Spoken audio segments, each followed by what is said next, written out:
Raz Slam signups are underway, and that's getting started sooner than you think. We already have analyst invites already being sent. So if you're interested in jumping in the Raz Slam, make sure that you put your entry in.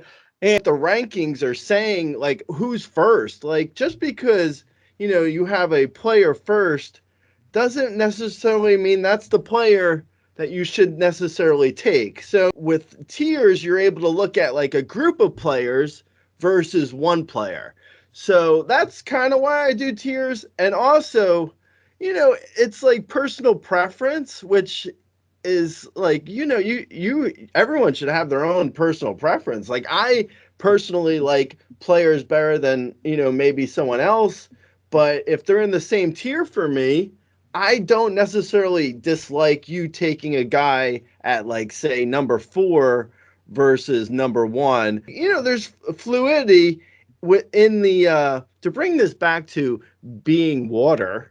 See, there is a fluid nature to the rankings that I think people get a little bit lost about. But you say, like, with Tatis, for instance, well, there's the injury concern. And Boba Bichette maybe he's a high floor guy. And Trey Turner's speed might be dwindling. And Juan Soto had that weird first half last year. But you look at Jose Ramirez, and there's a case to be made. He's the safest guy out of everyone we've mentioned. Like, so Vlad was the top guy on the player rater last year. And I honestly, I was a little bit surprised by that because he doesn't give steals. So you're looking, I think, if you want to know Vlad Guerrero, even though he's young, he's only, 22, because, B-Don is casting roles here for his upcoming Hollywood feature. So we're ageist here. So Vlad is young, 22. So I guess in theory you could say, well, he's going to get better. But honestly, I think last year might have been like that feels like if he gets better from that, then man, he's going to be a Hall of Famer before he retires. I mean, like last year, 48 homers, 4 steals, and a 3.11 average. That's really good. So I like Vlad a lot, but even my projections are down from last year because I can't imagine that ceiling again. Like, I can't imagine him breaking through his ceiling in back-to-back years. So where like Acuna could potentially be a guy where I get to the end of March and he's healthy and he's playing in spring training games and I move him up in the rankings. Like, I could potentially see him getting moved up to like the top 5 overall if he's healthy.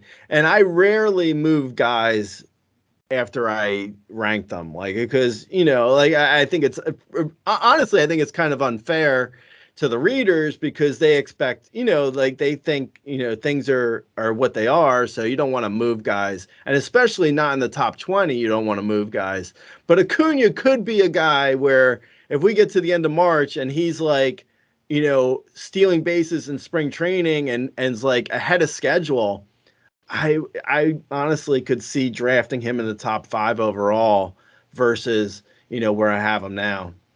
Yeah, I think, with Yordan, I'm surprised that I'm so much higher on him because I see Yordan as a guy who, like, he doesn't have the steals, obviously, but he does have, like he's a like phenomenal hitter. Like, he's a guy where, like, he can hit 37 homers and 300. Like, he is a guy who's like immensely talented, and he's like 20 years old. Like, we have not even seen his power yet. Like, we have not even, like, it hasn't even come anywhere near fruition, like how good Wander Franco is going to be